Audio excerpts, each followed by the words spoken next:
So concept one, magnesium is ferrite. So first of all, you take 30 centimeters of magnesium ribbon and hold it properly. అంటే hold it properly అంటే with holder. Hold it properly with holder. ఇప్పుడు ఈ holder లో దీన్ని ఇట్లా పెట్టాలా. Hold it properly with holder and whenever we are taking under fifth process, ఏదైనా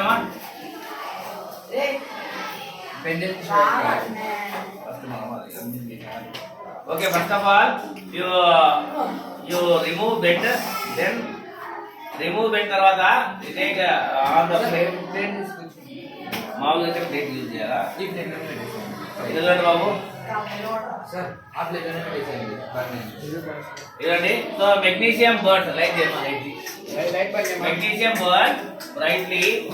So now you observe here the formation of white ash. ఇక్కడ white ash అనేది form అవుతా ఉంది. సో ఈ white ash అనేది ఫామ్ అయితే so completely white ash will be formed. After forming white ash you make it as a powder. దీన్ని powder చేయాలా ఇట్లా కట్ చేసి పౌడర్ చేయాలా. Whenever after preparing powder you take a detector paper and dip inside the solution, the color will be changed.